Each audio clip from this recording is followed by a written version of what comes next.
What's up, guys? Thank you for tuning in to Sprill the Tea. I am your host, Blake Flood, and today I have a special guest, Caroline Hunt. Caroline, say hi. Hey guys, how's it going? Thanks for listening. So, Caroline, what are we going to be talking about today? So today we're going to be talking about the hot topic. It's all over all the media and social media platforms. We're going to be talking about the coronavirus. And we're going to be talking about a couple facts in general, and then we're going to be talking specifically about how it's affecting Spring Hill and our Mobile community. Right, so as Caroline said, you're probably wondering, what does the coronavirus have to do with Spring Hill? I mean, Caroline, as far as I know, no one at 4000 Dauphin Street has the coronavirus, but it does affect us in a particular way, and we're going to be talking about that a little later in the podcast. But first, let's talk about how exactly the world as a whole has been affected by the coronavirus, because, Caroline, I think that it has caused a lot of angst for a lot of people globally. Yeah, so according to the World Health Organization, this morning it was released that the global mortality rate has risen to 3.4% because of this. And that comes as today alone, 3 more deaths in the U.S. occurred. According to the LA Times, this article that I read this morning, there has been 9 deaths in total so far as the coronavirus reached the U.S. 8 of those, however, being in one county in Washington.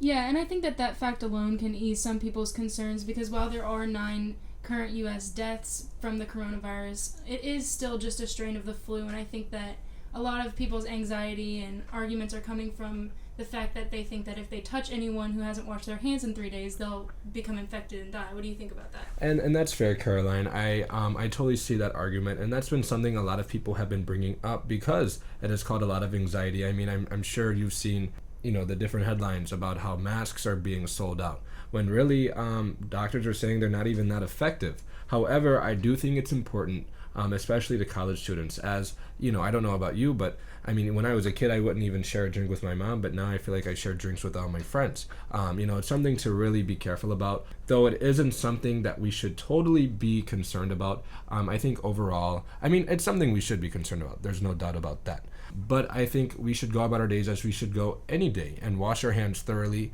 When we cough into our arm, not our hands. Just be hygienic and sanitary, and I think we should live our day each day like that, so things like this don't spread. Yeah, and I think that another important thing is that the people who are being the most affected by the coronavirus are not young, healthy college students. It's elderly people or people with compromised immune systems.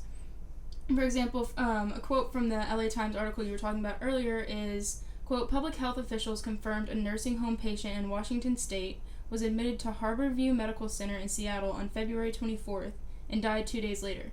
The patient, a 54-year-old man who had underlying medical conditions, was transported from Life Care Center of Kirkland and died days before several other patients at the nursing home were linked to coronavirus," a hospital spokesman, Susan Gregg, said, end quote. So, and I think the important thing to realize in that quote was that the man who on February 24th kind of originated the coronavirus in the U.S. to no fault of his own had quote underlying medical conditions. So it's important to realize, like Caroline said, that it's not young, healthy students. Though, Caroline, I'm not sure that just because you're young and healthy means that you're not at risk and totally immune from the coronavirus. I see your point in saying that the coronavirus has so far, at least in the United States, only affected a large majority of those affected, at least, has been those with compromised immune systems, or like the gentleman who had originally had it, had underlying medical conditions, as the article pointed out.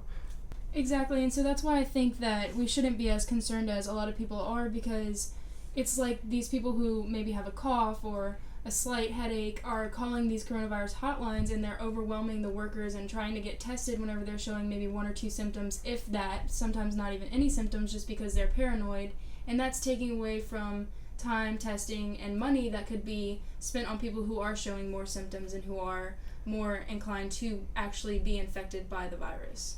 Right, and while I totally see your point, and I do think that the angst and anxiety that the world has experienced as a result of the coronavirus outbreak has become, in my opinion, just as much as a threat than the actual virus itself.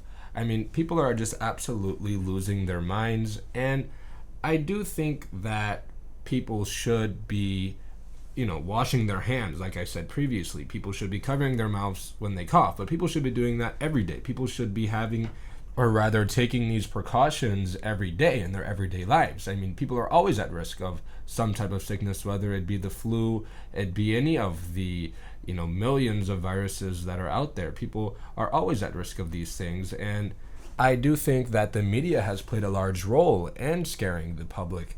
I mean, if the media were to cover every time someone died of the flu, I mean, even how many children die of the flu every year, people would be experiencing the same type of anxiety. And you're absolutely right. I mean, it's affected so many people in so many different ways. The stock markets have plunged in record-breaking ways. People aren't being able to go on vacations or traveling for work, and people aren't being able to do their everyday life typical things that they would be able to do. So let's take a look, because I think that this will really help our listeners be able to understand how exactly the coronavirus has affected us. So let's take a look and compare the coronavirus to other major, diseases and things like that have happened recently in the last 20 or 30 years.